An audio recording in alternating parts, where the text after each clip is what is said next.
Em Princípios de Economia, Alfred Marshall afirma que a economia é um estudo dos homens tal como vivem, agem e pensam nos assuntos diários da vida. Gregory Mankiw diz que economia é um grupo de pessoas que interagem entre si.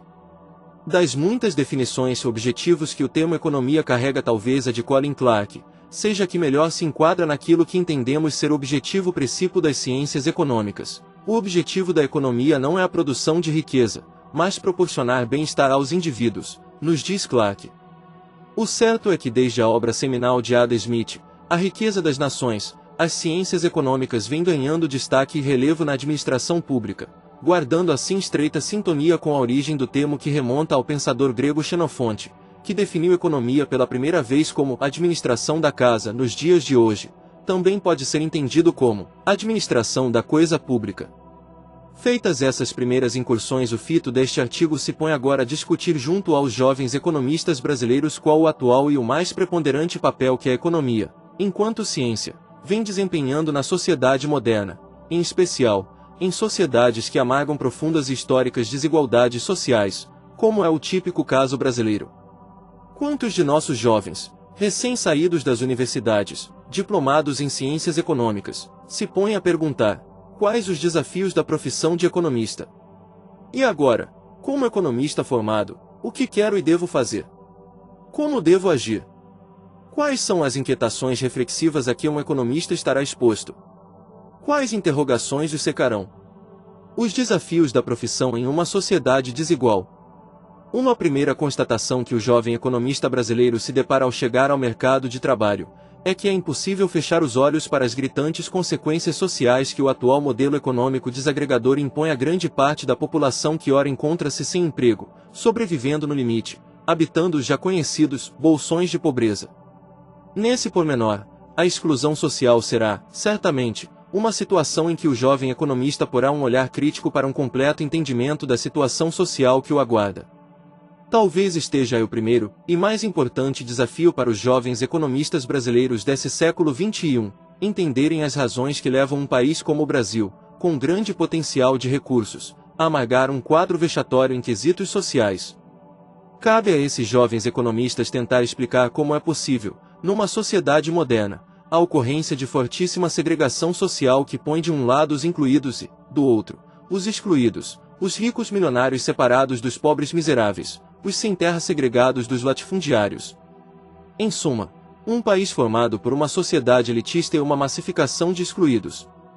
Aos jovens economistas conhecedores de história econômica caberá responder por que ao Brasil, historicamente, coube um papel específico na economia mundial de grande fornecedor de commodities e, dessa maneira, enquanto os mercados externos eram, e são, abastecidos pelo trabalho dos brasileiros, a economia interna regressa no tempo, desamparando os que aqui labutam. O desafio maior que espera esses jovens economistas no mercado de trabalho talvez seja estudar, pormenorizadamente, essa exclusão social a que fizemos alusão a fim de entender um país que é capaz de produzir e exportar aviões, mas incapaz de alimentar decentemente quase 40 milhões de pessoas. Um país que, por anos a fio, tem sido o maior produtor e exportador de suco de laranja, mas que abriga dezenas de milhares de crianças que nunca tomaram um copo desse suco. Um país que fabrica e exporta calçado de qualidade, mas muitos dentre sua população ainda andam descalços dormindo ao relento dos grandes centros urbanos. Está reservado aos jovens economistas brasileiros, como um dos mais intensos desafios da profissão, responder os motivos de sermos uma das sociedades mais desiguais do mundo, com forte concentração de renda, em que os meios de produção estão nas mãos de apenas 6% da população. Um país em que de cada 20 brasileiros, apenas um é dono de alguma propriedade geradora de renda, empresa, imóvel ou mesmo conhecimento. Esses jovens economistas brasileiros da atualidade, mais do que qualquer outro profissional das ciências humanas, têm a árdua tarefa de explicar por que temos uma carga tributária que onera tanto os pobres. Os 10% mais pobres pagam 44,5% mais impostos do que os 10% mais ricos, porque nossa reforma agrária nunca saiu do papel, sendo nosso país o quinto maior em extensão territorial do planeta, um país que exporta vitaminas, mas, no entanto, 40 milhões dos que aqui habitam passam fome. Especificamente sobre a questão agrária, que no bojo está implícito o paradoxo de muita terra disponível e muita gente passando fome, segundo os cálculos do Plano Nacional de Reforma Agrária Cadastro do INCRA existem, aproximadamente, 55 mil imóveis rurais classificados como grandes proprietários improdutivos, que controlam 116 milhões de hectares. Eles são apenas 1% de todos os proprietários rurais do Brasil. Também sobre isso deverá o economista moderno lançar análise reflexiva. O desafio da retomada do crescimento econômico. Esses jovens economistas que ora estão entrando no mercado de trabalho vão se deparar com uma armadilha específica que põe severas amarras à economia brasileira. Atualmente, embora o governo afirme o contrário, a economia brasileira não cresce porque está presa a uma armadilha de altas taxas de juros e baixas taxas de câmbio que mantém as taxas de poupança e de investimentos deprimidas. De tal maneira não há espaço para a criação da demanda necessária, desestímulo ao mercado interno, para que a taxa de acumulação de capital alcance o nível necessário à retomada do crescimento econômico. Crescimento econômico, por sinal, será algo que deverá perseguir o economista todo o tempo, principalmente aqueles que buscarem na administração pública uma colocação no mercado de trabalho.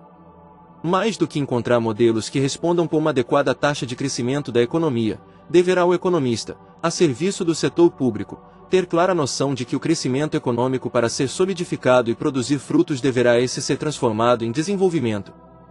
Para tanto, o economista moderno obrigatoriamente necessitará ter uma visão ampla do processo social, visto que desenvolvimento econômico, no dicionário da profissão, significa qualidade de vida, significa ainda bem-estar a todos. Combinando compreensão teórica com explicação técnico-didática, esse profissional somente estará apto a exercer sua profissão, à medida que conseguir explicar os fatos econômicos dos tempos atuais com o rigor de excelência que se espera daquelas que tratam a profissão com esmero. E somente conseguirá fazer isso, mediante uma visão panorâmica do ambiente econômico, estando, nesse pormenor, aberto ao processo de criação, uma vez que a sociedade é algo que os homens não param de refazer. Diante, portanto, de uma sociedade e de sistemas econômicos, incluindo a atividade econômica, que estão longe de serem estáticos, pois suas naturezas são dinâmicas, o economista moderno deve antes ser um analista social capaz de aferir com extrema sensibilidade as manifestações daqueles que almejam construir uma sociedade plural. Cabe insistir, nesse pormenor, que em sociedades com agudos desequilíbrios sociais, o primeiro compromisso da macroeconomia sempre deverá ser o de erradicar a pobreza, visto que a pluralidade em uma sociedade somente ganhará espaço quando o coletivo sair fortalecido, embora os manuais de introdução à economia insistam em pregar o individualismo. Depois de erradicada a miséria e banidos bolsões de pobreza, que ainda marcam a ferro e fogo a história econômica recente desse país, com a economia doméstica, aos poucos, se ajustando aos padrões de bem-estar coletivo, pensar-se-á na criação de riquezas, como muitos entendem ser esse o real e primeiro objetivo da economia. Antes disso, uma longa e árdua tarefa espera pelos jovens economistas, a de fazer da economia, por meio da cooperação, uma ferramenta capaz de incluir. Para tanto, cabe ao observador da economia entender que essa ciência não se restringe apenas à frieza dos números, das taxas, dos índices, da econometria, da matematização constante, mas, antes, trata-se de uma economia que tem no ser humano seu ponto focal. Afinal, como disse Marshall, a economia é um estudo dos homens tal como vivem, agem e pensam os assuntos diários da vida.